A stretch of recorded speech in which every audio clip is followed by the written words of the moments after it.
Welcome back to Keryl Reborn. I'm on a little excursion to my friend Roger Figures' fabrication shop here in Limited, Fusion Welding. Roger's a good friend to let me use his toys, and I'm here to drill a hole in a drill. Well, sorta. Oh, last thing to do before I try and lift the boat. There's a little project. It'll make a lot more sense when you see it, but right now I need to mark the dead centre at the back of this. Now I'm not going to be using the lathe to cut, but for centering,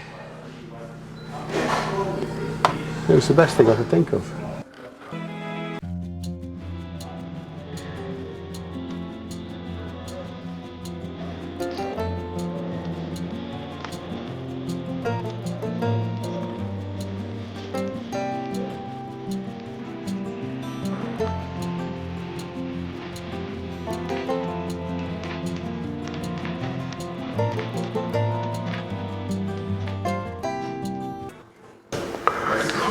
That should do it.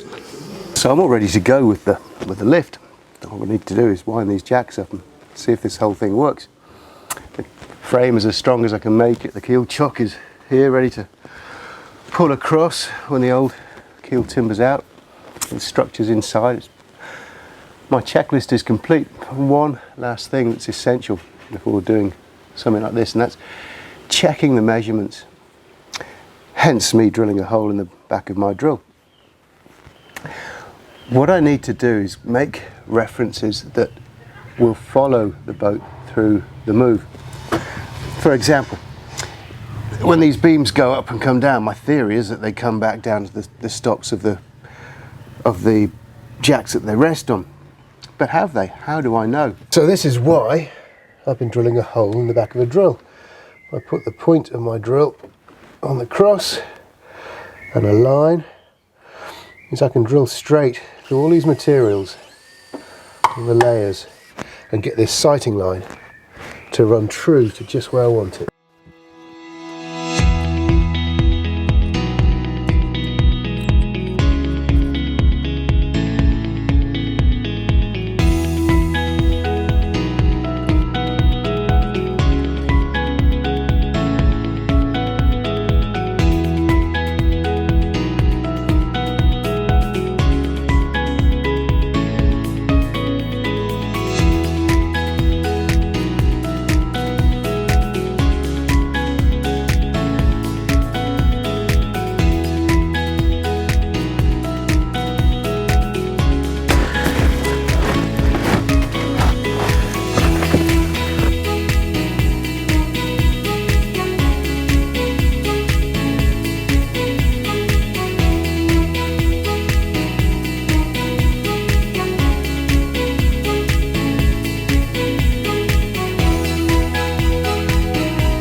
So there you go, with a bit of help from my good neighbour with his posh yacht next door and some brute force, we managed to get the old keel out and up on trestles there, ready to be measured, profile the templates, taking ready for cutting the new one.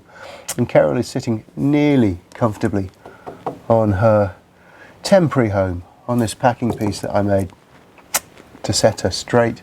The problems are things like just this floor here on this frame set. Now it's wrought iron, would have been made by a blacksmith in Pin Mill or somewhere near.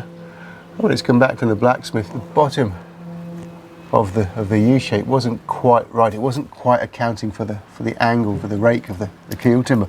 So Harry King's guys have just grooved into the keel timber to let it in, to take the pressure of it so it sits right against the frames that it's holding. Well, that's fine for them, but of course that means that it sits below the line of this timber. So I've had to do things like this morning, I just popped the boat up again, pulled the packing piece away, and just cut away some material so she sits comfortably. And it made me smile thinking, all this time with lasers and measurements and tight lines and sight lines. And actually Keryl told me she wasn't happy about this. As she came down, there was an almighty squeaking and creaking and groaning and complaining from this area in particular, because all 4 of these strap floors do the same thing. This is the worst one. Imagine you were being lowered down onto a sharp stone in your shoe. You'd go, ow, and every joint would step out of line. Well, that's what was happening. As I say, she told me that. My lasers and sight lines and plumb lines, tight bits of string, are showing me that she's gone up and come back down perfectly plumb and level. In a funny way, that feels like phase 1. After 2 years of, lockdowns and business and affording it all, 2 years of going down the rabbit hole that this thing was going to work. And finally, it did. Anyway, I've got to get on with this fettling. There's a few more frame bottoms to trim and just to look at from this perspective, just nice and level with her. I'm going to leave you for now and say thank you for watching.